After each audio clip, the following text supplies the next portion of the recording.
ஒரு ஆத்தங்கரையில அழகான ஒரு கிராமம் இருந்தது.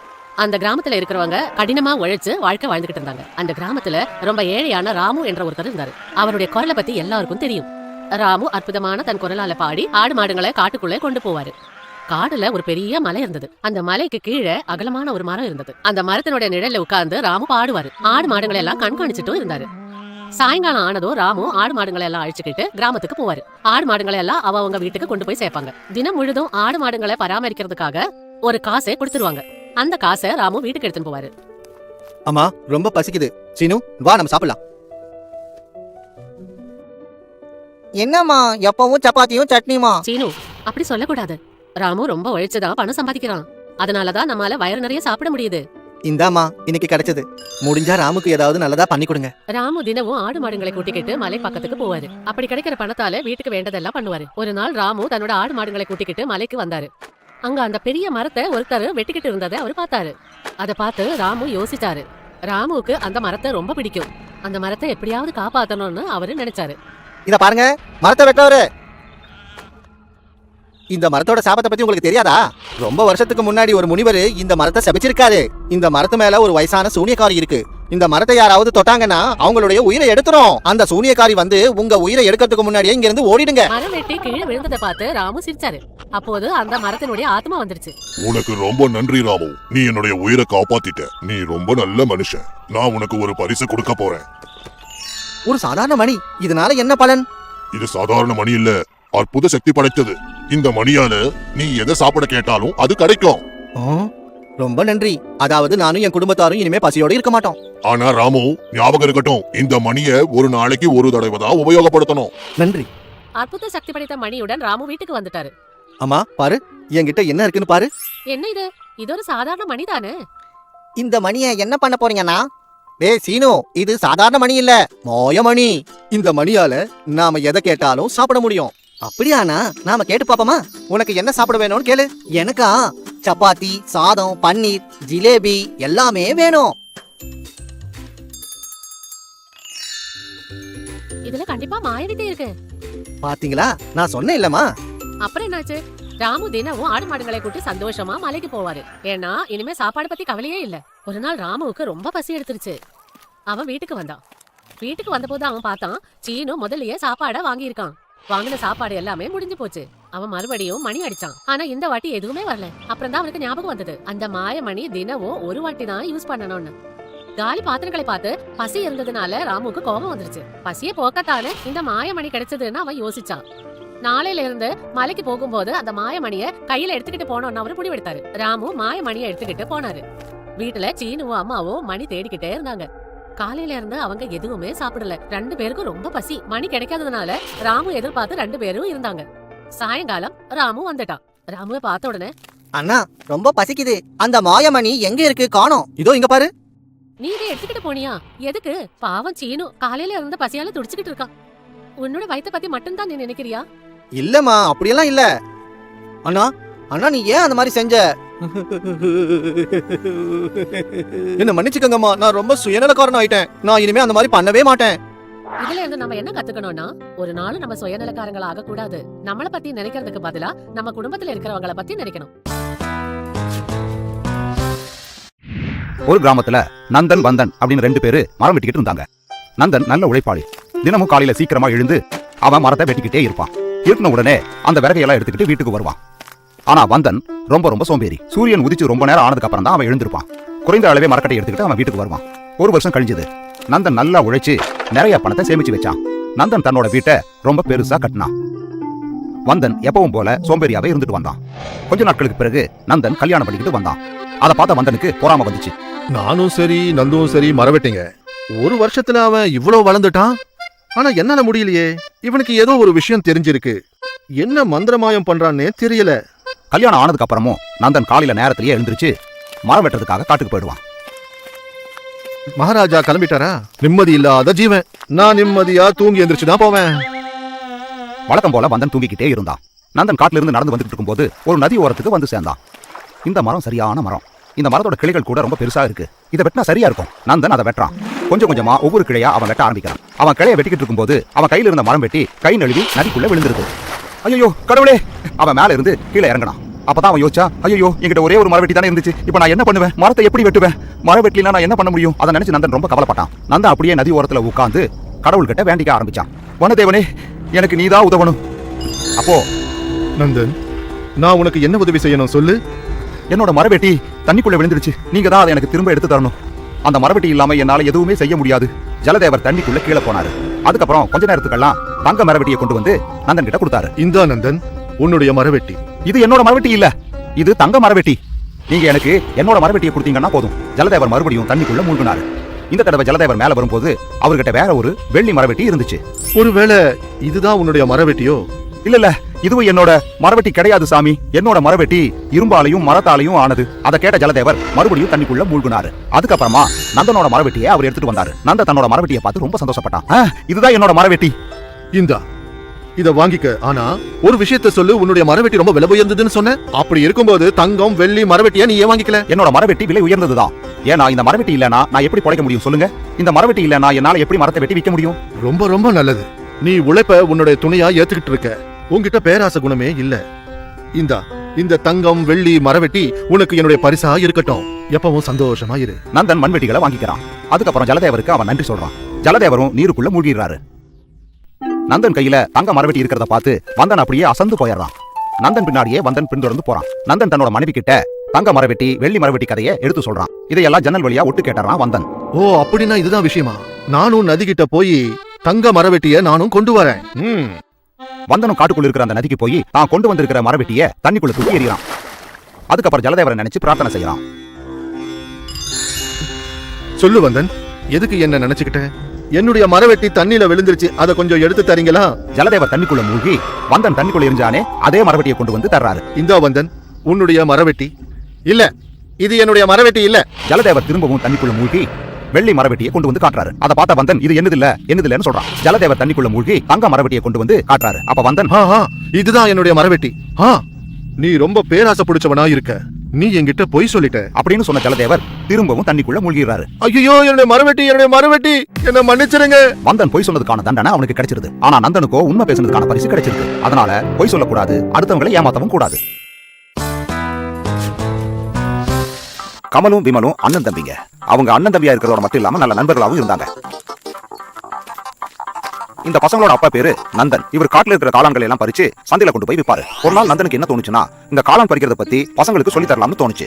கமல், விமல், இன்னைக்கு நீங்க 2 பேரும் என் கூட காட்டுக்கு வர்றீங்க. ஆஹா, ரொம்ப ஜாலி. இன்னைக்கு நம்ம 2 பேரும் காட்டுல போய் நல்லா விளையாடலாம். நீங்க 2 பேரும் நான் சொல்றத நல்லா கேளுங்க. நீங்க 2 பேரும் அங்க விளையாட வரல. உங்களுக்கு எப்படி வேலை செய்யறதுன்னு கத்து கொடுக்க போறேன். என்ன மாதிரி வேலை? காளான் பறிக்கிறத பத்தி சொல்லி தர போறேன். எந்த பொருளையும் எடுக்கிறதுக்கு முன்னாடியோ பறிக்கிறதுக்கு முன்னாடியோ அதுக்கு பர்மிஷன் வாங்கணும்னு நீங்க தானே சொல்லிருக்கீங்க. ஆனா நம்ம யார்கிட்டயும் கேட்காமலாம் அந்த பொருளை எடுத்து வர போறோம். இது திருட்டு தானேப்பா? இல்ல கண்ணா, இது ஒண்ணும் திருட்டு கிடையாது. மனிதன் தன்னோட தேவைகளுக்காக காட்டுக்குள்ள இருந்து எவ்வளவோ விஷயங்களை எடுக்கிறான். செடி கொடிங்களை, விலங்குகளை, இலத்தாளங்களை, அப்புறம் தேன், இதெல்லாம் நம்ம எடுக்கிறோம் இல்லையா? இதெல்லாம் திருட்டுத்தனம் கிடையாது. இயற்கை நமக்கு அளித்த நன்கொடை. அப்படின்னா சரி. அப்ப உடனே நம்ம கிளம்பலாம் வாங்கப்பா. கமலும் விமலும் தன்னோட அப்பாவோட காட்டுக்குள்ள போறாங்க. கொஞ்ச தூரம் உள்ள போனதும் அவங்க அழகான பட்டாம்பூச்சிகளை பாக்குறாங்க. அப்புறம் நான் உங்க 2 பேர்கிட்ட என்ன சொல்லி கூட்டிட்டு வந்தேன்? நீங்க 2 பேரும் விளையாட வரலன்னு சொல்லிருக்கா இல்லையா? அவ்வளவு சொல்லியும் நீங்க பட்டாம்பூச்சி பின்னாடி ஓடுறீங்களே. அப்பா கிட்ட திட்டு வாங்குறதுக்கு அப்புறமா 2 பசங்களும் அமைதியா வந்தாங்க. அவங்க 3 பேரும் ஒரு மரத்துக்கிட்ட போனாங்க. மரத்துக்கு கீழே நிறைய காளான்கள் இருந்துச்சு. நீங்க நிதானமா காளான்களை பறிக்கணும், சரியா? கவனமா, காளான்கள் ரெண்டா உடைஞ்சிடவே கூடாது. சரிப்பா, நாங்க முயற்சி பண்ணி பாக்குறோம். 3 பேர் சேர்ந்து காளான்களை பறிச்சாங்க. சரிப்பா, வாங்க நம்ம வீட்டுக்கு போலாம். இன்னைக்கு நீங்க முதல் பாடம் கத்துக்கிட்டீங்க. அப்புறம் அதை பறிக்கிறதை விட அதை விக்கிறது தான் ரொம்ப கஷ்டமான விஷயம். அதனால அதை இங்க விக்காம நகரத்துக்கு கொண்டு போய் விற்க போறேன். அப்படின்னா நாளைக்கு நாங்களும் நகரத்துக்கு வந்து எப்படி விக்கிறதுன்னு கத்துக்கலாமா? இல்ல, கண்டிப்பா இல்ல. நான் நாளைக்கு தனியா நகரத்துக்கு போக போறேன். நீங்க 2 பேரும் வீட்ல தான் இருக்க போறீங்க. இன்னொரு தடவை நான் கண்டிப்பா உங்களை கூட்டிட்டு போறேன். அடுத்த நாள் நந்தன் அந்த காளான்களை எல்லாம் விக்கிறதுக்காக நகரத்துக்கு போறாரு. விமல், வா காட்டுக்கு போலாம். ரொம்ப ஜாலியா இருக்கும். ஆனா நம்ம அப்பாவுக்கு தெரிஞ்சா அவர் நம்மள திட்டுவாரே. அவருக்கு எப்படி தெரியும்? அவர் நாளைக்கு தானே நகரத்துல இருந்து வருவாரு. நாம தான் சாயந்தரமே திரும்ப வந்துருவோமே. அண்ணன் தம்பிக்கு 2 பேரும் நேரா காட்டுக்குள்ள போனாங்க. அங்க போய் பட்டாம்பூச்சிகளோட விளையாண்டாங்க. முயல் குட்டியை துரத்துனாங்க, மான் குட்டியை துரத்தி விளையாடுனாங்க. ரொம்ப நேரம் அண்ணன் தம்பி விளையாண்டதுனால ஒரு மரத்துக்கு கீழே படுத்து அப்படியே அசந்து தூங்கிட்டாங்க. விமல், சீக்கிரமா எழுந்துரு. ஐயோ, என்னப்பா இவ்வளவு நேரம் ஆயிடுச்சு? நீ ஏன் என்ன எழுப்பாம விட்ட? நான் முதல்ல எழுந்தா தானே உன்னை எழுப்பி விட. அச்சச்சோ, இப்ப நம்ம என்ன பண்றது? ரொம்ப இருட்டாயிடுச்சு, வீட்டுக்கு எப்படி போறது? தெரியல, ஆனா கிளம்பி போலாம். கமலும் விமலும் இருட்டுல நடக்க ஆரம்பிச்சாங்க. அங்க பாரு வெளிச்சம் தெரியுது. அங்க ஒருவேளை யாராவது இருக்கலாம், நமக்கு அவங்க உதவ கூட செய்யலாம். வெளிச்சம் இருந்த இடத்தை நோக்கி அவங்க போனாங்க. அப்புறம் இது என்ன? இது பாம்பு தானே? அது தலை மேல ஏதோ வெளிச்சமா இருக்கு. அது என்ன? புஸ். நீங்க 2 பேரும் இங்க என்ன பண்ணிட்டு இருக்கீங்க? நாங்க 2 பேரும் வழி மாறி வந்துட்டோம். உங்க தலை மேல ஏதோ வெளிச்சமா இருக்கே, அது என்ன? நான் தான் நாகராஜன். நாகமணியை நான் தான் பாதுகாத்துக்கிட்டு இருக்கேன். நாகராஜா அண்ணன் தம்பி பக்கமா போகுது. அதை பார்த்து அவங்க 2 பேரும் பயப்படுறாங்க. நீங்க 2 பேரும் சின்ன பிள்ளைங்க, ரொம்ப அப்பாவித்தனமாவும் இருக்கீங்க. நான் உங்க 2 பேருக்கும் ஒரு பரிசு கொடுக்கணும்னு நினைக்கிறேன். உங்க காலுக்கு அடியில இருக்கிற நிலத்தை தோண்டுங்க. உங்களுக்கு எத்தனை தங்க காசுகள் வேண்டுமோ எடுத்துக்கோங்க. அவங்க 2 பேரும் காலுக்கு அடியில் இருக்கிற மண்ணை தோண்ட ஆரம்பிக்கிறாங்க. உங்க 2 பேருக்கும் எவ்வளவு தங்க காசு தேவைப்படும்? எனக்கு 2 கையிலயும் ஒவ்வொரு காசு தேவை. ஆமா எனக்கும் தான். நீங்க 2 பேரும் நிஜமாவே ரொம்ப நல்ல பிள்ளைங்க. உங்களுக்கு பேராசைன்றதே இல்ல. அதனால ஒரு விஷயத்தை ஞாபகம் வச்சுக்கோங்க, என்ன பத்தி யாருக்கிட்டையும் சொல்லக்கூடாது. அப்படி சொல்லிட்டு நாகராஜா அந்த இடத்துல இருந்து போயிருச்சு. கமலும் விமலும் வீட்டுக்கு திரும்பிட்டாங்க. நீங்க 2 பேரும் எங்க போயிருந்தீங்க? நாங்க இங்கதான் போயிருந்தோம். அப்பா இங்க பாருங்க என்ன எடுத்து வந்திருக்கோன்னு. அடடா, இது தங்க காசாச்சே, உங்களுக்கு எங்க இருந்து கிடைச்சது? கமலும் விமலும் நாகராஜாவை பத்தி அப்பா கிட்ட சொல்லவே இல்ல, பேசாம இருந்துட்டாங்க. அவங்க அப்பா தங்க காசை வித்து ஒரு கடையை ஆரம்பிச்சாரு. அப்புறம் அவங்க அப்பாவோட வியாபாரமும் நல்லா நடந்துச்சு. அவங்களும் சந்தோஷமா வாழ்ந்தாங்க. ஒரு கிராமத்துல சம்புங்கிற ஒரு வியாபாரி இருந்தான். அவங்கிட்ட 40 கோழிங்க இருந்துச்சு. அந்த கோழிங்களை அவ ரொம்ப அன்பா வளர்த்துட்டு வந்தான். தினமும் அந்த கோழிங்களோட முட்டைய ஒரு கூடையில எடுத்துக்கிட்டு கிராமமா போய் அதை வித்துட்டு வந்தான். அதுல அவனுக்கு வருமானம் கிடைச்சது. சம்புவோட குடும்பம் சின்னதா இருந்தாலும் சந்தோஷமா வாழ்ந்தாங்க. அவனோட மனைவி ஜெயாவும் மகன் ராஜுவும் அந்த கோழிங்களை வளர்க்க அவனுக்கு உதவுனாங்க. ஒரு நாள் என்னாச்சுன்னா, சம்புவும் ராஜுவும் கோழிங்களுக்கு ஏற போட்டுக்கிட்டு இருந்தாங்க. அந்த சமயம் ஜெயா அழுதுகிட்டே அங்க வந்தான். என்னாச்சுமா, நீ ஏமா இந்த மாதிரி அழற? எங்க அம்மா வீட்ல இருந்து செய்தி வந்திருக்கு. எங்க அம்மாவுக்கு சுத்தமா உடம்பு முடியல. நீ அழாத, நாம கண்டிப்பா அவங்கள போய் பார்க்கலாம். ஆனா நம்ம கோழிங்களை யார் பாத்துக்குவாங்க? அப்பா நீங்க கவலையப்படாதீங்க, கோழிங்களை நான் பாத்துக்கிறேன். நீங்க கவலையப்படாம பாட்டிமாவை போய் பாத்துட்டு வாங்க. ஆனா கண்ணா, தனியா உன்னால கோழிங்களை எப்படி பாத்துக்க முடியும்? அப்பா நான் தான் இப்ப ரொம்ப பெரியவனாயிட்டேன்ல, அதனால என்னையும் பாத்துக்க முடியும், இந்த கோழிங்களையும் பாத்துக்க முடியும். பையன் எல்லாத்தையும் பாத்துப்பான். நம்ம 2 பேரும் போயிட்டு வரலாம். சரிம்மா. மனைவி சொன்ன உடனேயே சம்பு ராஜு கிட்ட எல்லா கோழிகளையும் விட்டுட்டு தன்னோட மாமியார் வீட்டுக்கு கிளம்பி போயிட்டான். ஆனா வழியில போகும்போது சம்பு ராஜுவை பத்தியே நினைச்சிட்டு வந்தான். ஆனா ராஜு எதை பத்தியும் கவலைப்படாம முட்டைகளை கூடக்குள்ள எடுத்து வச்சுக்கிட்டு இருந்தான். கொஞ்ச நேரத்திலேயே அவன் நிறைய முட்டைகளை சேகரிச்சுட்டான். அதை நினைச்சு ராஜு ரொம்ப சந்தோஷப்பட்டான். பரவாயில்லையே, நான் நிறைய முட்டைகளை எடுத்துட்டேனே, நான் இப்போ இதை விற்க போறேன். முட்டையை விற்கிறதுக்காக ராஜு முட்டை கூடையோட வெளியே கிளம்பி போனான். கொஞ்ச தூரம் வெளியே போனதும் தினமும் முட்டை வாங்கக்கூடிய மாமி அவனோட கண்ணுல பட்டாங்க. என்னாச்சு ராஜு, இன்னைக்கு நீ வந்திருக்க? சம்பவம்னா என்ன ஆனாரு? அப்பா அம்மாவை கூட்டிக்கிட்டு பாட்டி வீட்டுக்கு போயிருக்காங்க. எங்க பாட்டிக்கு உடம்பு சரியில்லை. சரி பரவாயில்ல. அவங்க ராஜு கிட்ட இருந்து 4 முட்டையை வாங்கிக்கிட்டாங்க. அதுக்கு பதிலா 4 காசும் அவனுக்கு கொடுத்தாங்க. ராஜுக்கு அதை பார்த்ததும் ரொம்ப சந்தோஷமாயிடுச்சு. அதுக்கப்புறம் அவன் யோசிக்க ஆரம்பிச்சான். ஒரு முட்டைக்கு 1 காசு, அப்படின்னா 40 முட்டைக்கு 40 காசு. அதுக்கப்புறமா ராஜுவோட யோசனை எங்கெங்கயோ போக ஆரம்பிச்சது. அவன் நடந்துகிட்டே யோசனை பண்ண ஆரம்பிச்சான். நான் இதை எடுத்துக்கிட்டு திருவிழாவுக்கு போக போறேன். அங்க இருக்கிற விளையாட்டை எல்லாம் நான் விளையாட போறேன். அதுக்கப்புறம் குரங்கு விளையாட்டெல்லாம் பார்ப்பேன். அதுக்கப்புறம் பானிபூரி சாப்பிடுவேன். அப்புறம் குலாப் ஜாமுன், அப்புறம் பொம்மை கடையில இருந்து நான் பெரிய வண்டி வாங்கிக்குவேன். அந்த வண்டியை எடுத்துக்கிட்டு நான் என்னோட கிராமத்து பசங்க கிட்ட காட்டுவேன். என்னோட வண்டியை பார்த்த உடனே அவங்க பொறாமப்படுவாங்க. இன்னொரு வீட்டுல முட்டை வாங்குறதுக்கு தயாரா இருந்தாங்க. அங்க அவன் 5 காசு சம்பாதிச்சான். அவனுக்கு தலைக்கால் புரியவே இல்ல. அவனோட எண்ணங்கள் எங்கெங்கயோ போச்சு. அப்பாடா, 9 முட்டையை வித்தாச்சு. இன்னும் 31 முட்டை தான் பாக்கி இருக்கு. இன்னும் 2-3 மணி நேரத்துல கடத்தெருவுல போய் நான் விளையாடுவேன். ராஜு தன்னோட கனவுல மெய் மறந்து நடந்துட்டு இருக்கும்போது ஒரு கல்லுல அவனோட கால் பட்டு அவன் தவறி கீழே விழுந்துட்டான். இருந்த முட்டைங்க எல்லாமே உடைஞ்சு போச்சு. கூடவே ராஜுவோட கனவுகள் எல்லாமே கலைஞ்சு போச்சு. மொத்த முட்டையை விக்கிறதுக்கு முன்னாடியே தனக்கு எவ்வளவு காசு வரும்னு யோசிக்க ஆரம்பிச்சிட்டான். அது எவ்வளவு தவறா போச்சுன்னு பாத்தீங்களா? அதனாலதான் சொல்லுவாங்க, கையில கிடைக்கிறதுக்கு முன்னாடியே கனவு காணக்கூடாதுன்னு. ராஜஸ்தான்ல ராய்ப்பூர்னு ஒரு வழமையான ஊர் இருந்துச்சு. அங்க இருக்கிற எல்லாரும் ஏதாவது ஒரு வேலை பார்த்து ஜீவனம் பண்ணிக்கிட்டு இருந்தாங்க. ஆனா ஒரே ஒரு விவசாயி சோம்பேறியா இருந்தான். அந்த விவசாயியோட பேரு ரூபா. ரூபா கிட்ட நிறைய சொத்துக்களும் நிறைய நிலங்களும் இருந்துச்சு. ஆனா அந்த நிலத்துல எதுவுமே விளையாது. ஏன்னா ரூபா எதையுமே விளைவிக்கிறதே கிடையாது. தினமும் வீட்டுல இருந்து வயல்வெளிக்கு கிளம்பி போவான். ஆனா வயல்வெளிக்கு போன உடனே தூங்கிடுவான். அதனால அவனோட வீட்டு நிலைமை நாளுக்கு நாள் மோசமாக்கிக்கிட்டே போயிட்டு இருந்துச்சு. ரூபாவோட மனைவி லீலாவுக்கு வீட்டை பாத்துக்கிறது ரொம்ப ரொம்ப சிரமமா போச்சு. ஏன்னா வீட்டுல இருந்த தானியமும் தனமும் நிறைய விரயமாக்கிட்டே வந்துச்சு. அதனால லீலா என்ன நினைச்சான்னா, ரூபா கூட ஒரு நாள் விவசாயத்துக்கு போய் பார்க்கலாம்னு நினைச்சா. ஒரு நாள் ரூபா காலங்காத்தால நிலத்துக்கு கிளம்பிட்டு இருக்கும்போது லீலாவும் சரியா கிளம்பிட்டா. இனிமே நானும் உங்களோட வயல்வெளிக்கு வர போறேன். தான் சரியா மாட்டிக்கிட்டோம்னு ரூபாவுக்கு தெள்ள தெளிவா புரிஞ்சிருச்சு. நிலத்து பக்கத்துல வந்த லீலா பெருமையா கிடக்கிற பூமியை பார்த்து ரொம்பவே மனவருத்தம் அடைஞ்சா. தினந்தோறும் ரூபா இங்க வந்து என்னதான் பண்ணிக்கிட்டு இருந்தான்னு அவளுக்கு ஒன்னும் புரியல. ரூபாவை ரொம்ப கோபத்தோட திரும்பி பார்த்தா. தன்னோட நிலத்துக்கு பக்கத்துல இருக்கிற நிலத்தையும் அவ பார்த்தா. லீலாவுக்கு இப்ப புரிஞ்சு போச்சு, தன்னோட கணவனுக்கு நம்ம தான் வேலையை கத்துக் கொடுக்கணுங்கிறத அவ புரிஞ்சுக்கிட்டா. ரூபா கிட்ட ஒரு மண்வெட்டியை கொடுத்து வயல்வெளியை காமிச்சு போய் வேலை செய்யுங்கன்னு சொன்னா. ரூபா மண்ணு வெட்ட ஆரம்பிச்சான், லீலா விதை போட ஆரம்பிச்சா.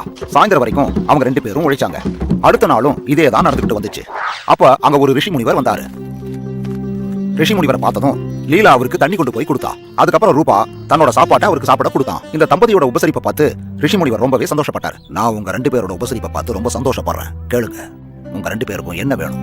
அதை கேட்ட லீலா ரூபாவை பார்த்தா. அப்ப ரூபாவுக்கு ஒரு விஷயம் தோண ஆரம்பிச்சிச்சு.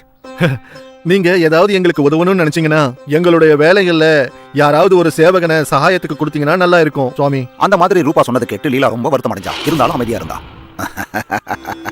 சரி, உங்க 2 பேருக்கும் அதுதான் விருப்பமா இருந்தா அதையே கொடுக்கறேன்.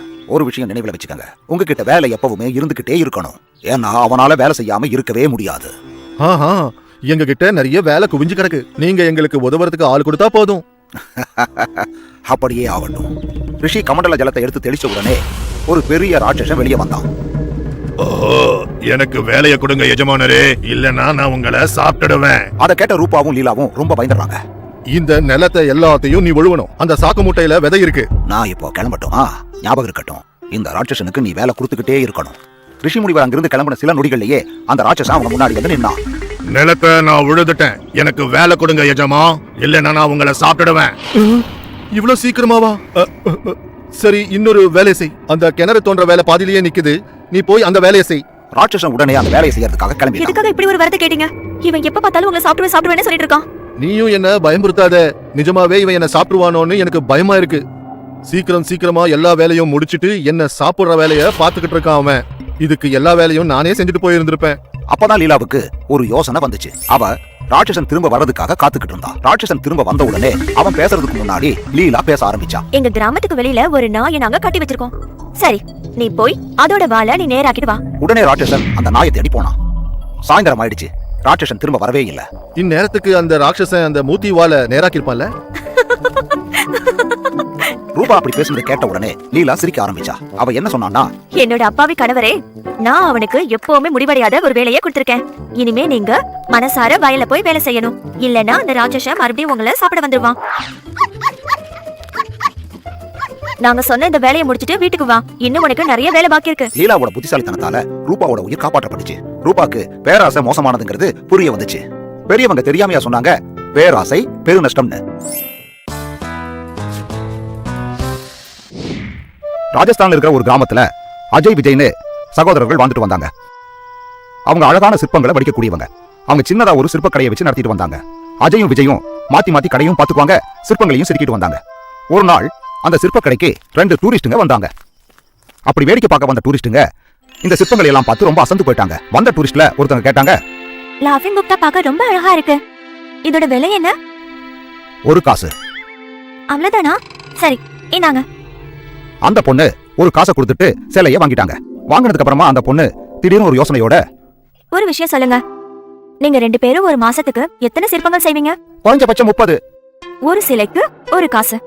அப்படின்னா 30 சிலைக்கு 30 காசு வாங்குவீங்க இல்லையா? நீங்க உங்களோட சிலைக்கு சரியான காசை நிர்ணயிக்கலன்னு நினைக்கிறேன். நீங்க சொல்ற மாதிரி நாங்க அதிக விலைக்கு சிலைகளை எல்லாம் வித்தா இங்கெல்லாம் யாருமே சிலைகளை வாங்க மாட்டாங்க. நீங்க 2 பேரும் ஒரு வேலை செய்யணும். உதய்பூர் நகருக்கு நீங்க 2 பேரும் இந்த சிற்பங்களை எல்லாம் விற்கணும். அப்பதான் உங்களுக்கு அதுக்கான பணம் கிடைக்கும் அப்படின்னு சொல்லிட்டு அந்த டூரிஸ்ட் வந்த பொண்ணு அங்கிருந்து கிளம்பி போச்சு. அந்த பொண்ணு போனதுக்கு அப்புறம் அஜயும் விஜயும் தன்னோட வேலைகளை கவனிக்க ஆரம்பிச்சாங்க. வேலை செஞ்சுட்டு இருந்தப்போ அந்த பொண்ணு சொன்னதான் அவங்க மனசுல ஓடிக்கிட்டே இருந்துச்சு. விஜய், இந்த சிலைகளை எல்லாம் எடுத்துட்டு உதய்பூர் போலான்னு நீயும் நினைக்கிறியாப்பா? சரியா சொன்னே, நான் அதை பத்தி தான் யோசனை பண்ணிக்கிட்டு இருக்கேன். உதய்பூர் போய் சிலைகளை வித்தா உண்மையிலேயே நம்ம பெரிய பணக்காரர்கள் ஆகிறதுக்கும் வாய்ப்பு இருக்கு. அதனால நம்ம போலாம். ஆனா இதுல ஒரு பிரச்சனை இருக்கு. நம்ம 2 பேரும் உதய்பூர் போற வழியில ராஜஸ்தான் பாலைவனம் வரும் இல்லையா? அதை நம்ம 2 பேரும் எப்படி கடக்க போறோம்? நம்ம இங்கிருந்து கிளம்பும் போதே நமக்கு தேவையான சாப்பாடு, தண்ணி இது எல்லாத்தையும் இங்கிருந்து எடுத்துட்டு போயிடலாம். அப்புறம் எந்த பிரச்சனையும் வராது. நீ என்ன சொல்ற? அப்படின்னா சரி. அப்புறம் எதுக்கு நம்ம நேரத்தை வீணாக்கணும்? அடுத்த வாரமே நம்ம கிளம்பிடலாம். அஜயும் விஜயும் முடிவு பண்ண மாதிரியே 2 பேரும் அடுத்த வாரமே கிளம்பிட்டாங்க. அவங்க ஊர்ல இருந்து உதய்பூருக்கு. அவங்க மாட்டு வண்டியில 6 நாள் பயணம் பண்ண வேண்டியதா இருந்தது. அண்ணன் தம்பிக்கு 2 பேரும் சூரிய அஸ்தமனத்தப்போ பாலைவனத்தை போய் சேர்ந்தாங்க. அது வரைக்கும் அவங்களோட பயணம் ரொம்ப அற்புதமா அமைஞ்சது. சூரியன் அஸ்தமனம் ஆகும்போது அவங்க பயணத்தை நிறுத்திட்டாங்க. 2 பேரும் சாப்பிட ஆரம்பிச்சாங்க. பிரயாணம் இன்னைக்கு ரொம்ப நல்லா இருந்துச்சு இல்லையா? ஆமாண்ணா, நம்ம உதய்பூர் நகரத்தையும் சீக்கிரமாவே போய் சேர்ந்துடலாம். ஆமாமா, சரியா சொன்னேன். அடுத்த நாள் சூரியன் உதயம் ஆகும்போது இவங்க 2 பேரோட பயணமும் தொடர்ந்துச்சு. சூரியன் அஸ்தமனம் ஆன உடனே பயணத்தை முடிச்சுக்கிட்டாங்க. அண்ணன் தம்பிங்க 2 பேரும் 4 நாள் சிறப்பான பயணத்தை மேற்கொண்டாங்க. இன்னைக்கு 5வது நாள். சூரியன் பயங்கரமா ஜொலிச்சான். பயங்கரமான வெயில். அவங்ககிட்ட ஒரு பானை தண்ணி மட்டும் தான் இருந்துச்சு. அதுவும் கொஞ்சம் கொஞ்சமா குறைஞ்சுக்கிட்டே வந்தது. நம்ம கூடிய சீக்கிரம் தண்ணி எங்க இருக்குன்னு தேடி ஆகணும். பாலைவனத்துல சூரியன் மறையறதுக்குள்ள தண்ணி எங்க இருக்குன்னு நம்ம தேடி ஆகணும். இந்த பாலைவனத்துல நமக்கு தண்ணி கிடைக்குமா என்ன? 2 பேரும் தண்ணி எங்க இருக்குன்னு தேட ஆரம்பிச்சாங்க. அடுத்த நாளும் வந்துச்சு. மாடுங்க 2ம் நகராம அடம்பிடிச்சுதுங்க. அப்போ அஜய் கண்ணுக்கு தூரத்துல ஏதோ செடி கொடிகள் இருக்கிற மாதிரி தெரிஞ்சிச்சு. அஜய் ஆச்சரியப்பட்டான். கண்டிப்பா இங்க தண்ணி இருக்கும்னு நினைக்கிறேன். அதை எப்படி சொல்ற? இங்க பாத்தியா, நிறைய புல்லு செடியெல்லாம் முளைச்சிருக்கு. தண்ணி இல்லாம எப்படி புல்லு செடியெல்லாம் முளைக்கும் சொல்லு? நீ சரியா தான் சொல்ற. சரி வா, நம்ம போய் தோண்டி பார்க்கலாம். அண்ணன் தம்பி 2 பேரும் அங்க தோண்ட ஆரம்பிச்சாங்க. அவங்க தோண்டிக்கிட்டே இருந்தாங்க. சூரியனும் உச்சத்துக்கு வந்துச்சு. தோண்ட பள்ளமும் ஆழமாயிட்டே போச்சு. ஒரு சொட்டு தண்ணி கூட அவங்க கண்ணில் படவே இல்ல. நம்ம தப்பு கணக்கு போட்டோம்னு நினைக்கிறேன். நாம தோண்ட இந்த இடத்துல ஒரு சொட்டு தண்ணி கூட வராது போல இருக்கே. அப்படி இருக்க வாய்ப்பே இல்ல. நாம இன்னும் கொஞ்சம் ஆழமா தோண்டி பார்க்கணும்னு நினைக்கிறேன். என்னால முடியாது, என்னால இதுக்கு மேல முடியாது. விஜய் முடியாம உட்கார ஆரம்பிச்சிட்டான். அஜய் சோர்ந்து போகாம மறுபடியும் தோண்ட ஆரம்பிச்சான். ஒரு 2 மணி நேரம் தோண்டதுக்கு அப்புறம் அந்த இடத்துல இருந்து சின்னதா தண்ணி வர ஆரம்பிச்சது. தண்ணி கிடைச்சிருச்சு, தண்ணி கிடைச்சிருச்சு. அஜயோட குரலை கேட்டதும் விஜய்க்கு ரொம்ப சந்தோஷமாயிடுது. ஓடி போய் அண்ணன் என்ன பண்றாருன்னு பார்த்தான். கூடவே விஜயும் மண்வெட்டி எடுத்து தோண்ட ஆரம்பிக்கிறான். சீக்கிரமாவே நிறைய தண்ணி அதுல இருந்து வர ஆரம்பிக்குது. அண்ணன் தம்பிங்க 2 பேரும் தாகம் தீர தண்ணி குடிச்சாங்க. மாடுகளுக்கு தண்ணி காட்டினாங்க. தேவையான தண்ணியை நிரப்பிக்கிட்டு அவங்க 2 பேரும் அங்கேயே குளிச்சாங்க. விஜய் தன்னோட தோல்வியை ஏத்துக்கிட்டான். ஆனா அஜயோட நம்பிக்கை தான் இப்படி தண்ணி கிடைச்சதுக்கு காரணம். அவன் தோன்றதை நிறுத்தவே இல்ல. தோண்டிக்கிட்டே இருந்தான். முயற்சி பண்ணா பாலைவனத்துல இருந்து கூட தண்ணி எடுக்கலாம்னு அஜய் தீவிரமா நம்பினான். அதுக்கப்புறமா அண்ணனும் தம்பியும் அங்கிருந்து கிளம்பி போனாங்க. அடுத்த நாள் அவங்க 2 பேரும் உதய்பூருக்கு போய் சேர்ந்தாங்க. அவங்க எதிர்பார்த்தது போலவே அவங்க கொண்டு போன சிலைகளுக்கு அங்க நல்ல வரவேற்பு கிடைச்சது. அஜயும் விஜயும் ரொம்ப சந்தோஷமா இருந்தாங்க. ஏன்னா அவங்க கஷ்டப்பட்டது வீண் போகல. அதனாலதான் பெரியவங்க சொல்வாங்க, உழைப்பு எப்பவும் உயர்வை தரும்னு. ஒரு கிராமத்துல ஒரு வயல் இருந்தது. ஜெயந்தி சிங் தான் அதனோட சொந்தக்காரர். வயலை உழுவுறதுக்கு அவர்கிட்ட 2 ஏற்காலை இருந்தது. ஆனா அதுல ஒரு ஏற்காலை கல்லு. அவனுக்கு ரொம்ப வயசாயிடுச்சு. வயசான கல்லுவால வயலை உழ முடியல. அது கீழே விழுந்துடும். ஆனா கல்லு ஜெயந்தி சிங்க்கு நிறைய உதவி செஞ்சா. ஒரு நாள் ஜெயந்தி சிங் யோசிச்சாரு, கல்லுவுக்கு இப்ப ரொம்ப வயசாயிடுச்சு. ஆனா எனக்கு ரொம்ப உதவி செஞ்சிருக்கான். இனிமே அவனுக்கு ஓய்வு கொடுக்கணும். அவரு கல்லு கிட்ட போனாரு. அதையும் கூட்டிக்கிட்டு வயலுக்கு அந்த பக்கம் போனாரு. கொஞ்ச நேரத்துக்குள்ள அவங்க காட்டை நெருங்கினாங்க. கல்லு, நீ எனக்கு ரொம்ப உதவி செஞ்சிருக்க. அதனால உனக்கு நான் ரொம்ப நன்றி சொல்றேன். ஆனா உனக்கு வயசாயிடுச்சு. இனி நான் உன்னை வேலை வாங்க எனக்கு பிடிக்கல. அதனால நான் உன்னை விட போறேன். ஜெயந்திலால் பேசுறத கேட்டு கல்லு ரொம்ப வருத்தப்பட்டான். திரும்பவும் வீட்டுக்கு போகணும்ன்றதான் அதனோட ஆசை. ஜெயந்திலாலால தன்னை பராமரிக்க முடியாதுன்னு அதுக்கு தோணிடுச்சு. இனிமே தன்னோட வாழ்க்கைய தானாதான் செய்யணும்னு அதுக்கு புரிஞ்சிருச்சு. தங்கறதுக்கு ஒரு இடத்தை பார்த்து கல்லு ஒரு குகை கிட்ட வந்தாச்சு. அந்த குகைக்கு வெளியே நிறைய புல்லும் தண்ணி குடிக்க ஒரு ஏரியும் இருந்தது. இந்த இடம் தான் எனக்கு பொருத்தமான இடம். தன் புது வீட்டுக்குள்ள கல்லு ரொம்ப குஷியா இருந்தான். அதுக்கு சாப்பிடுறதுக்கு புல்லும் குடிக்கிறதுக்கு தண்ணியும் தங்கறதுக்கு ஒரு இடமும் கிடைச்சிருக்கு. ஆனா ஒரு நாள் ஒரு சிங்கம் அந்த குகை பக்கத்துக்கு வர்றத கல்லு பார்த்துட்டான். கல்லு பயந்துட்டான். ஆனா அது தைரியத்தை கைவிடல. அதுக்கு ஒரு யோசனை தோணிடுச்சு. ரொம்ப நல்லது. இன்னைக்கு நான் வயிறு நிறைய சாப்பிட போறேன். ஒரு சிங்கம் இந்த பக்கம் வந்துகிட்டு இருக்கு. என்னுடைய பலத்தால அதை நான் வேட்டையாடுவேன். நீங்க குப்புன்னு அது மேல பாயணும். கல்லு சொன்னதை கேட்டு சிங்கம் பயந்துடுச்சு. அது உடனே எதிர் திசைக்கு ஓடிடுச்சு. கல்லு ஒரு பயங்கரமான மிருகமா இருக்கலாம்னு சிங்கத்துக்கு தோணிடுச்சு. சிங்கம் பயந்து ஓடுறத பார்த்து குள்ள நரி அது கிட்ட போயிடுச்சு. ராஜா, என்னாச்சு? நீங்க ஏன் ஓடுறீங்க? அங்க பயங்கரமான ஒரு மிருகம் இருக்கு. அது சிங்கத்தையே வேட்டையாட போகுது. பெருசா இருக்கு, குண்டா இருக்கு, அதுக்கு பெரிய பல்லு இருக்கு. பயங்கரமாவா? அந்த மிருகம் பயங்கரமா இல்ல. அதால உங்களை வேட்டையாட முடியாது. நீங்க நானும் வேட்டையாடணும். வேண்டாம், அது பயங்கரமானது. நான் அது பக்கத்துல போக மாட்டேன். நீங்க என் கூட வாங்க. அது என்ன வேட்டையாடும் போது நீ ஓடி போயிடுவ. நான் செத்து போயிடுவேன். நான் வரமாட்டேன். அப்படியானா ராஜா, நம்ம 2 பேரும் வாளையும் சேர்த்து கட்டுவோம். அது உங்க மேல பாஞ்சிடுச்சுன்னா நீங்க என்ன தட்டி விடுங்க. நீங்க ஓடி போயிடுங்க. சிங்கம் அப்பவும் பயத்தோட இருந்தான். ஆனா குள்ள நரியோட கட்டாயப்படுத்தல கேட்டு சிங்கம் அது கூடவே போனான். சிங்கத்தையும் குள்ள நரியையும் சேர்ந்து பார்த்த போது கல்லுவுக்கு எல்லாம் புரிஞ்சிடுச்சு. ஆனா அது பயப்படல. அதுக்கு வேற ஒரு யோசனை தோணிடுச்சு. குள்ள நரி, நான் உங்ககிட்ட 2 சிங்கத்தை கொண்டு வர சொன்னா நீ ஒண்ணுதான் கொண்டு வந்திருக்க. அதனால என் குடும்பத்துக்கு பசி அடங்காது.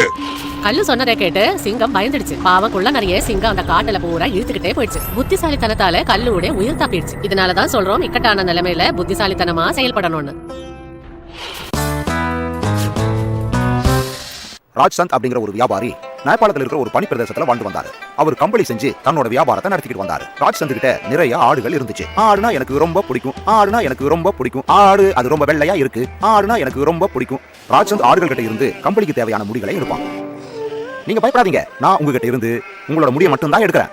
அதுக்கப்புறமா ராஜ்சந்த் தன்னோட மனைவியோட சேர்ந்துக்கிட்டு நிறைய ஸ்வெட்டர்ஸும் கம்பளிகளும் பின்னுவான். 2 பேரும் பின்னுற ஸ்வெட்டர்ஸும் கம்பளியும் ரொம்ப நல்லா வித்துக்கிட்டு வந்துச்சு. ரொம்ப அழகா இருக்கு, ரொம்ப நல்லா பின்னிருக்க. நீங்க பின்னின கம்பளி ரொம்ப அழகா இருக்கு. கம்பளியும் ஸ்வெட்டர்ஸும் பின்னதுக்கு அப்புறமா ராஜ்சந்த் எல்லா மூட்டை முடிச்சுகளையும் கட்டிக்கிட்டு தன்னோட குதிரைங்க மேல வச்சு நகரத்துக்கு கொண்டு போய் அதை வியாபாரம் பண்ணான். ராஜ்சந்த் கொஞ்ச தூரம் தான் காட்டுக்குள்ள போயிருப்பான். அப்போ தம்பி, நீ என்ன நகரத்துக்கா போயிட்டு இருக்க? ஆமாமா, நானும் நகரத்துக்கு தான் போய்கிட்டு இருக்கேன். நானும் உன் கூட வரலாமா? வரலாமே, என் கூடவே வா, போலாம் வா. என் பேரு ஜெய்சிங். நகரத்துல எனக்கு ஒரு கடை இருக்கு. என்னோட பேரு ராஜ்சந்த். நான் ஒரு வியாபாரி. நீங்க எந்த பொருளை வியாபாரம் பண்றீங்க? நான் கம்பளியும் ஸ்வெட்டரும் பின்னி வித்துக்கிட்டு வரேன். ஆஹா, அதை நீங்க எனக்கு காமிக்க முடியுமா? கண்டிப்பா காட்டுறேன்ப்பா. 2 பேரும் தன்னோட குதிரைங்களை நிப்பாட்டினதுக்கு அப்புறமா ராஜ்சந்த் கம்பளிகளையும் ஸ்வெட்டரையும் அவனுக்கு காட்டினான். நல்லா இருக்கு. இதனுடைய விலை எவ்வளவு? குறைஞ்சபட்சம் நீங்க எனக்கு 1000 காசுகள் கொடுக்க வேண்டியிருக்கும். அதுக்கப்புறம் 2 பேரும் தன்னோட பிரயாணத்தை தொடர்ந்தாங்க. கொஞ்ச நேரத்துக்கெல்லாம் அவங்க நகரத்தை போய் அடைஞ்சாங்க. சரிப்பா, அப்ப நான் இப்போ கிளம்புறேன். முதல்ல நான் கொடுத்த சாமான் எல்லாம் கொடுத்துரு. இந்த ஜாமான் எல்லாம் என்னோடது இல்லையா? உன்னுடையதா? என்னுடைய சாமான் இதெல்லாம். என்னப்பா நீ இப்படி பேசிக்கிட்டு இருக்க? நான் போனா போதுன்னு உன்னை என் கூட வர சொன்னேன். நீ என்னடா இப்ப இப்படி பேசுற? என்னோட பொருளை உன் பொருள்னு சொல்ற? போனா போகுதுன்னு நான் உன்னை கூட்டிட்டு வந்தா நீ என்ன சொல்றியா? என் சாமான் எல்லாம் எப்படியாவது நீ திருடணும் பாக்குறியா? அப்ப அந்த இடத்துல கூட்டம் சேர ஆரம்பிச்சது. நீங்க ஒண்ணு பண்ணுங்க, நீங்க 2 பேரும் நாயர்ஜி கிட்ட போங்க. அவர் இந்த நகரத்துல இருக்கக்கூடிய எல்லா பிரச்சனைகளையும் தீர்த்து வைக்கிறவர். அவர் கண்டிப்பா உங்க பிரச்சனையும் தீர்த்து வைப்பாரு. 2 பேரும் நாயர்ஜியோட வீட்டுக்கு போறாங்க. சொல்லுங்க, உங்க 2 பேருக்கும் என்ன பிரச்சனை? என்னோட பேரு ராஜ்சந்த். ஸ்வெட்டரும் கம்பளியும் செஞ்சு வித்துக்கிட்டு இருக்கேன். நேத்து நான் என்னோட பொருள் எல்லாம் எடுத்துக்கிட்டு விக்கிறதுக்காக வந்துகிட்டு இருந்தேன். ஜெய்சிங் என்ன பாதி வழியில சந்திச்சாரு. நானும் கூட நகரத்துக்கு வர்றேன்னு சொன்னாரு. நான் அவர் கேட்டதுக்கு சரின்னு சொல்லிட்டேன். இங்க வந்து சேர்ந்த உடனே என்னோட பொருள் எல்லாம் அவரோட பொருள்னு அவர் சொல்றாரு. நாயர்ஜி, இவன் ரொம்ப பொய் சொல்றான். நானும் இவன மாதிரி வியாபாரி தான். எனக்கு நகரத்துல ஒரு கடை இருக்கு. நான் நேபாளில இருந்து கம்பளியும் ஸ்வெட்டரும் எடுத்து வந்துட்டு இருந்தேன். அப்பதான் இவரை நான் பார்த்தேன். என்னோட நகரத்துக்கு வந்தாரு. என் பொருள் சாமான எல்லாம் இவருதுன்னு சொல்றாரு. அடடே, இது என்ன புது பிரச்சனை? 2 பேர்ல யாரோ ஒருத்தர் பொய் சொல்றாங்கன்னு தெரியுது. இந்த பொருட்கள் எல்லாம் உண்டா இருந்தா ஜெய்சிங், அத நீ அடையாளம் சொல்லுவல்ல? ஐயோ இல்ல நாயர்ஜி, நகரத்துக்கு வர்ற வழியில நான் இவருக்கு எல்லா பொருட்களையும் காமிச்சிட்டேன். அதனால என்னோட எல்லா பொருட்களும் இவருக்கும் தெரியும் இல்லையா? நாயர்ஜி யோசிக்க ஆரம்பிச்சாரு. இப்ப முடிவெடுக்கிறது ரொம்ப கஷ்டமா போச்சு. நீங்க 2 பேரும் பொருட்களை 2ஆ பாதியா பிரிச்சுக்கங்க. ஐயோ, என்னோட 1 வருஷம் உழைப்புங்க இது. உன்னுடைய உழைப்பு இல்ல, என்னுடைய உழைப்பு. போதும், 2 பேரும் ரொம்ப நிறைய பேசுறீங்க. நீங்க 2 பேரும் அந்த பொருட்களை பிரிச்சுக்கங்க. நீங்க சொன்னா சரி. நாயர்ஜி சொன்ன முடிவை ஏத்துக்கிட்டு 2 பேரும் கம்பளியையும் ஸ்வெட்டரையும் 2ஆ பிரிச்சுக்கிட்டாங்க. அதுக்கப்புறம் நாயர்ஜி ராஜ்சந்த் கிட்ட போனாரு. ராய்சந்த், நீ ரொம்ப நஷ்டத்துல இருக்கிறதுனால உன் பொருட்கள் எல்லாத்தையும் எனக்கு எவ்வளவுக்கு வித்துட்டு போற? 500 காசுங்க கொடுங்க. நான் உனக்கு 250 காசுங்களை கொடுக்கறேன். என்னால முடியவே முடியாது நாயர்ஜி. நான் வருஷம் முழுக்க ரொம்ப கஷ்டப்பட்டிருக்கேன். இவ்வளவு கம்மி விலைக்கு என்னால கொடுக்க முடியாது. அதுக்கப்புறமா நாயர்ஜி ஜெய்சிங் பக்கத்துல போனாரு. பாவம், உனக்கு ரொம்ப நஷ்டம் நடந்து போச்சு. அதனால உங்ககிட்ட மிச்சம் இருக்கிற பொருட்களை எனக்கு வித்துடுறியா? நிஜமாவே நீங்க வாங்கணும்னு நினைக்கிறீங்களா? அப்புறம் என்ன விட்டுட்டா போச்சு. அப்ப என்ன வேலை சொல்ற? 500 காசுங்க. என்னால உனக்கு 250 காசுங்க தான் கொடுக்க முடியும். சரி, இந்தாங்க வச்சுக்கங்க. நீதான் திருடன். நீதான் ராய்சந்த மோசம் பண்ணிருக்க. இந்த சாமான்லாம் உன்னுடையது இல்ல. இவ்வளவு கம்மியா உன்னுடைய சாமான நீ கொடுக்க மாட்ட. அத புரிஞ்சுக்க. ஜெய்சிங் நல்லா மாட்டிக்கிட்டான். நீ பண்ண தப்புக்கு ராய்சந்துக்கு 500 காசுகள் கொடுத்ததான் ஆகணும். ராஜ்சந்துக்கு 500 காசுகள் கிடைச்சது. அவனோட பொருட்களும் அவனுக்கு திரும்ப கிடைச்சது. அவன் ரொம்ப சந்தோஷம் அடைஞ்சான். அதனாலதான் எப்பவும் சொல்லுவாங்க, உண்மை எப்பவும் வெல்லும்னு. பொய்யோட ஆயுட்காலம் ரொம்ப குறைவு. பொய் எப்படியும் வெளியில வந்தே தீரும். தினேஷ் ஒரு ஆச்சாரியா இருந்தான். அவன் மரத்தால டேபிள், கட்டில், சேர் இதெல்லாம் உருவாக்குவான். தினேஷ் ஒவ்வொரு வாரமும் காட்டுக்குள்ள வந்து விறகுகளை சேர்ப்பான். நாள் முழுக்க உழைச்சு அவன் விறகுகளை சேர்ப்பான். சாயந்தரம் ஆனதும் அந்த விறகுகளை தலைமையில வச்சுக்கிட்டு அவன் வீட்டுக்கு திரும்ப போயிடுவான். தினேஷ் ரொம்ப உழைப்பாளியா இருந்தான். அவனுக்கு உழைக்கிறதும் ரொம்ப பிடிச்சிருந்தது. அப்படிதான் ஒரு நாள் தினேஷ் விறகுகளை சேர்க்கறதுக்காக காட்டுக்குள்ள போனான். நான் இன்னைக்கு சீக்கிரமா வீட்டுக்கு போயாகணும், இல்லன்னா வேலை சீக்கிரமா ஆகாது. லாலா அண்ணாவும் காசு கொடுக்க மாட்டாரு. அவன் விறகுகளை சேர்த்தான். அதுல சில விறகுகளை எடுத்து அவன் தலைமையில வச்சுக்கிட்டு நடக்க ஆரம்பிச்சான். அப்பதான் தண்ணி தண்ணி தினேஷ்க்கு ஒரு வயதானவரோட குரல் கேட்டுச்சு. அப்பதான் அவன் பார்க்கும்போது ஒரு வயதானவர் கீழே விழுந்திருந்தாரு. அவருக்கு பக்கத்துல 4 ஒட்டகங்கள் நின்னுட்டு இருந்துச்சு. தினேஷ் அந்த வயதானவருக்கு உதவி செய்யறதுக்கு ஓடி போனான். தண்ணி தண்ணி. ஐயா, தண்ணி எடுத்துட்டு வரேன். தினேஷ் நதி கிட்ட போய் அங்க பக்கத்துல இருந்த கொட்டாங்குச்சியை எடுத்து அதுல தண்ணி எடுத்துக்கிட்டு அவன் அந்த வயதானவர் கிட்ட போனான். தண்ணி தண்ணி. இந்தாங்க ஐயா தண்ணி. தினேஷ் அந்த வயதானவருக்கு தண்ணி கொடுத்தான். ரொம்ப நன்றிப்பா, உனக்கு ரொம்ப ரொம்ப நன்றி. ஐயா, நீங்க ரொம்ப தூரத்துல இருந்து வந்திருக்கீங்களா? ஆமா, நான் பாலைவனத்துல இருந்து இங்க வந்திருக்கேன். என் ஒட்டகங்களை கூட்டிட்டு என் ஊருக்கு போயிட்டு இருக்கேன். பாலைவனத்துல இருந்து வரீங்களா? அடேங்கப்பா. தம்பி, நீ என்னுடைய உயிரை காப்பாத்தி இருக்க. ரொம்ப ரொம்ப நன்றி. எதுக்கு நன்றி சொல்றீங்க? உங்க ஒட்டகங்கள் பார்க்க ரொம்ப அழகா இருக்கு. உனக்கு ரொம்ப பிடிச்சிருக்கா? ஆமா, இந்த ஒட்டகங்களை எனக்கு ரொம்ப பிடிச்சிருக்கு. அப்படின்னா இன்னையில இருந்து இந்த 2 ஒட்டகமும் ஒன்றுதான். இல்ல வேணாம் ஐயா, எனக்கு ஒட்டகங்கள்லாம் வேணாம். நான் உனக்காக இத பரிசா கொடுத்தேன்னு வச்சுக்கோப்பா. இவங்கள நல்லா பாத்துக்க. 2 நாளைக்கு ஒரு தடவை இவங்களுக்கு சாப்பாடு கொடு. அது போதும் அவங்களுக்கு. சரிங்க ஐயா. இப்படி சொல்லிட்டு ஒட்டகங்களை கூட்டிட்டு தினேஷ் போயிட்டான். தினேஷ் ஊருக்குள்ள அந்த ஒட்டகங்களோட போகும்போது அந்த கிராமத்துல இருக்கவங்க எல்லாரும் தினேஷை பார்த்து ஆச்சரியப்பட்டாங்க. தினேஷ் கிட்ட இவ்வளவு நல்ல ஒட்டகங்கள் இருக்கு. ஆமா, பெரிய ஒட்டகம். இந்த ஒட்டகங்களை பார்க்க ரொம்ப அழகா இருக்குல்ல. தினேஷ்க்கு இந்த விஷயங்களை கேட்கும்போது ரொம்ப சந்தோஷமா இருந்துச்சு. தினேஷ் தன்னோட ஒட்டகங்களை தன்னோட வீட்டுக்கு கூட்டிட்டு போனான். அவன் ஒட்டகங்களை ரொம்ப நல்லா பாத்துக்கிட்டான். அவன் 2 நாளைக்கு ஒரு தடவை ஒட்டகங்களை கூட்டிட்டு கிராமத்துல இருந்து தள்ளி இருக்கிற காட்டுக்கு போவான். தினேஷ் புது வேலையையும் ஆரம்பிச்சிட்டான். அது ஒட்டகத்தோட சவாரி. கிராமத்து மக்கள் ஒட்டக சவாரியில ரொம்ப சந்தோஷப்பட்டாங்க. தினேஷுடைய வருமானமும் நாளுக்கு நாள் அதிகமாச்சு.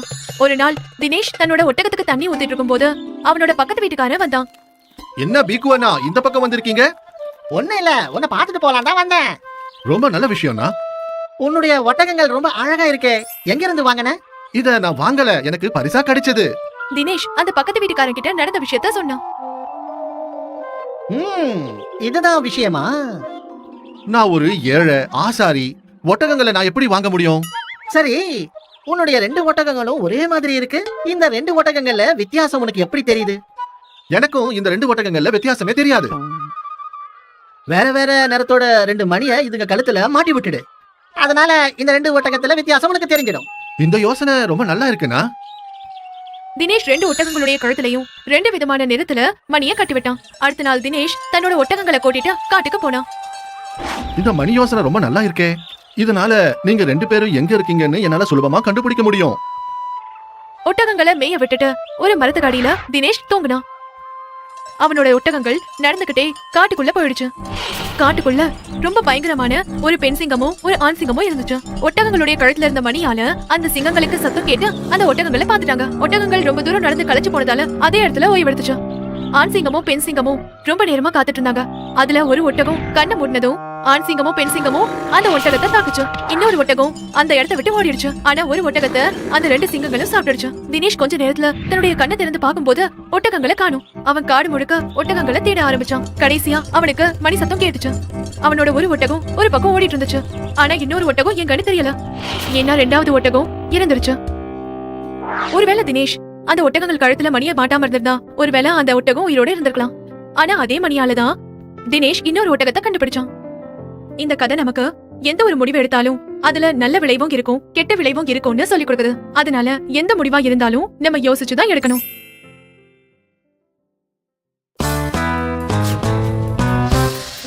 ராஜஸ்தான்ல இருக்கிற ஒரு சின்ன கிராமத்துல ஒரு தம்பதிக்கு ஒரு ஆண் குழந்தை பிறந்துச்சு. அவங்க ரொம்ப சந்தோஷப்பட்டாங்க. குழந்தை பிறந்த சந்தோஷத்துல அவங்க ஒரு பெரிய விழாவுக்கு ஏற்பாடு பண்ணாங்க. அந்த விழாவுல கலந்துக்க அவங்க எல்லாரையும் அழைச்சாங்க.